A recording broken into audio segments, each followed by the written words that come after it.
What is the detailed ruling on a young woman doing masters and wanting to teach in university afterwards? She has very good manners and religious and has more than 75% of the Quran memorized. Proper hijab, should this be a reason for not proceeding with marriage? Allah musta'an. Well, the question has more than one thing to it. And these types of questions, there are two parts to this. One is when someone is asking rulings, that means halal or haram. And this is a very dangerous thing to talk about the deen of Allah subhanahu wa ta'ala, either without knowledge or to make a general statement of haram and halal. Because these situations, in principle, no one can say in the absolute sense that it's haram for a woman to study. Studying and education, it's a good thing. But as long as it's done in the halal way, without any haram being done. So this is where it gets to looking at the reality that people live today. So for example, is this university mixed or not mixed? If there is going to be sins involved or not, and we should never belittle sins. So is there going to be lowering the gaze or not? Is going to be sins involved into the relationship between men and women? This is one of the major ones.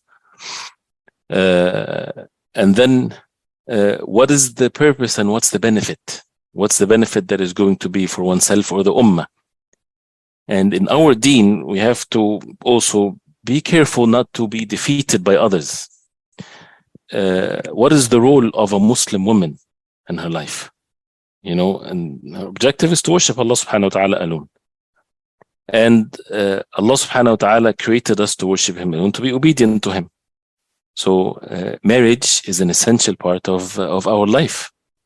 And when someone would choose to go through education and work and so on, not to get married, there's a problem here. Because what is the purpose of this? And this is going to be a source of regret afterwards. And many women, they regret this. And, men, Allah subhanahu wa ta'ala gave them that responsibility to be financially responsible for women. Women in Islam, they have no financial responsibility whatsoever. They can earn money, yes.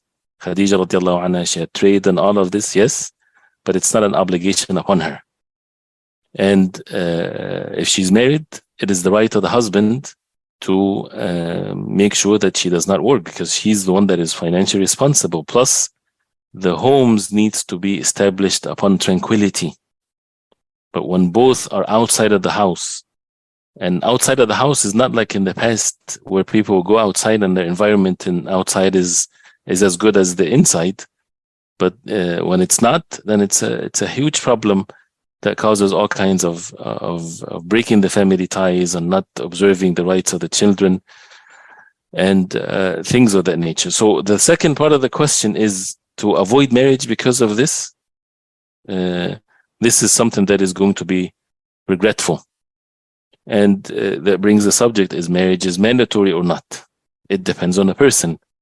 But, knowing the objective of this life and what's best for the hereafter and so on. And if, some women, they don't choose to not to get married, but this is the reality. They don't get married because of whatever reason. But to choose not to get married, this is not something good.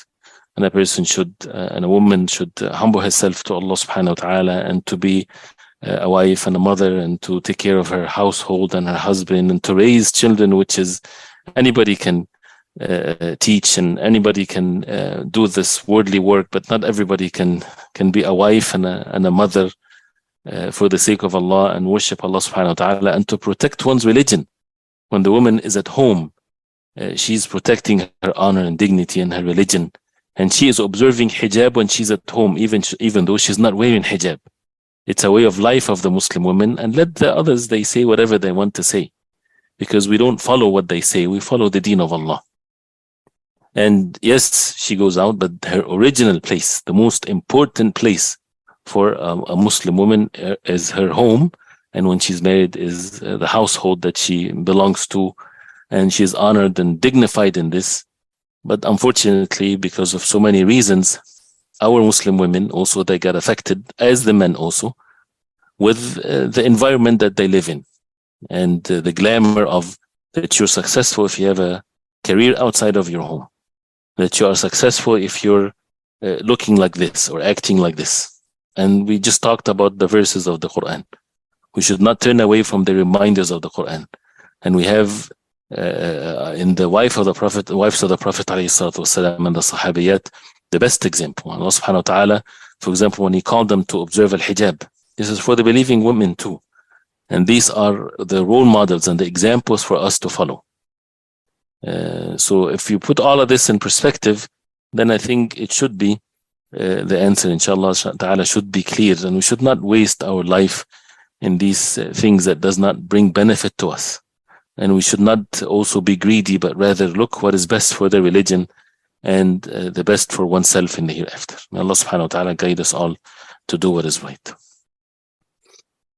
She has a goal of teaching university mix. Yes, then this is something that is, you would not be able to avoid sins. You will fall into sins. There is no doubt about it. And whoever, deny this, it's against the norm of what we see and what we know. So may Allah subhanahu wa ta'ala make it easy for us, inshallah.